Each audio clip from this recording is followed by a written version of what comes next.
Olá, amigos e amigas, bem-vindos e bem-vindas ao meu canal Por um Novo Amanhã. Sou o Luiz Horato e hoje eu vou falar sobre a tragédia que tem mais de um mês que aconteceu aqui no Paraná, no oeste do Paraná, aonde um ciclone nível 4, ou um furacão nível 4, destruiu 80% da cidade, lamentavelmente. Isso é muito triste, mas nós precisamos refletir sobre isso para que a coisa não se repita. E para que a gente possa refletir sobre isso com seriedade, obviamente com respeito ao povo da cidade de Rio Bonito do Iguaçu, o povo paranaense, o povo brasileiro que sofreu com isso. Tivemos, lamentavelmente, 6 vítimas fatais, além de muito prejuízo, muita destruição, que graças a Deus e graças à solidariedade do povo brasileiro e à competência, ainda que parcial, do governo municipal daquela cidade e principalmente do governo estadual e federal, a cidade já está se reerguendo, já está bem adiantada a fase de recuperação da cidade, reestruturação da cidade, para que o povo de lá volte a ter a sua vida normal, apesar do susto, do trauma e do prejuízo. Mas o que a gente pode fazer para que essa história não se repita, ou para pelo menos tentar mitigar eventuais resultados negativos de tanta tristeza, dor e prejuízo em outros lugares do Brasil e do mundo, em outras cidades, em outros povoados, em outros estados. É ver o que causou, o que levou isso. Não foi pura e simplesmente um evento climático extremo, embora tenha sido um evento climático extremo. Essa cidade, segundo estatísticas oficiais, ela liderou, vejam só que coisa triste, o portal G1 da Rede Globo divulgou esta semana uma estatística que essa cidade liderou por 30 anos consecutivos, ou seja, nos últimos 30 anos, o desmatamento da floresta amazônica no Brasil. Vejam, então não é coincidência. Então, o que a gente pode refletir sobre isso? Nada acontece por acaso, tudo tem um porquê, e assim por diante. E não foi por acaso. Por quê? Porque as florestas, quando se trata de ventania, de furacão e de eventos climáticos extremos ou assemelhados, a floresta ao redor da cidade serve como uma barreira protetora.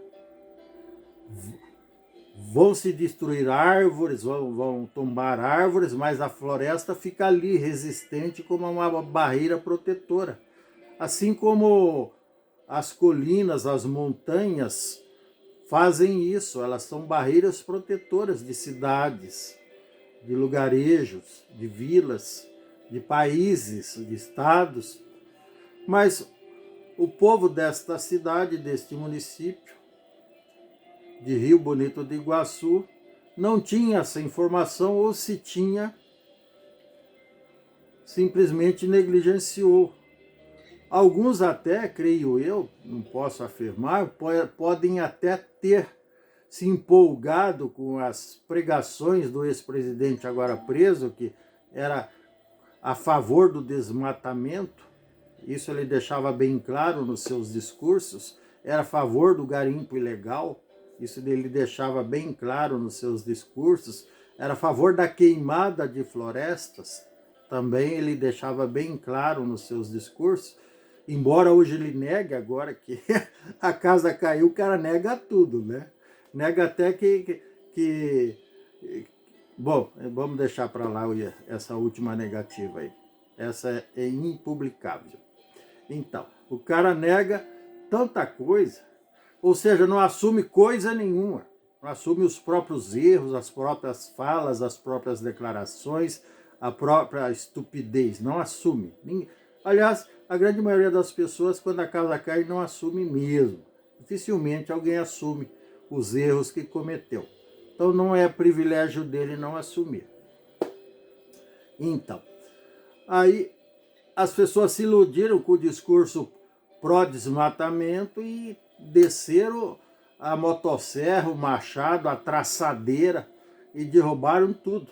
Aí eles tiraram a própria proteção. Aí veio um vento forte, lamentavelmente, lá um furacão nível 4, segundo os especialistas, vai de 1 a 5, e destruiu 80% da cidade. Agora o que o povo de Rio Bonito do Iguaçu pode fazer? Reflorestar, ainda que não totalmente tudo que foi desmatado nos últimos 30 anos, mas pelo menos uns 50%, 60%, de forma estratégica para proteger a cidade, para que a história não se repita. E por que eu falo isso? Porque as rotas de vento, segundo os especialistas, as rotas de ventania, furacão e ciclones extratropicais e tropicais ao redor do mundo, ele é mais ou menos constante, ele tem uma rota mais ou menos repetida, precisa, que gira em torno do planeta Terra. Então, se eles não se protegerem, aliás, não vão conseguir se proteger pelos próximos 10 anos, porque uma árvore demora 10 anos no mínimo para crescer e ter aí 5, 6, 8, 10 metros de altura. Pelos próximos 10 anos eles não estão protegidos, mas se começar hoje, daqui 11, 12 anos vão estar protegidos. E se vir um outro ciclone extratropical que possa eventualmente propiciar, no mau sentido, um furacão sobre o município de Rio Bonito do Iguaçu, não vai se repetir a tragédia que aconteceu este ano, em setembro deste ano. Não vai. Setembro, outubro. Tá certo? É isso, meus queridos, minhas queridas. Está dado o recado, meu povo do Rio Branco do Iguaçu. Sintam-se abraçados e beijados e, por favor, protejam-se. Reflorestem o seu município.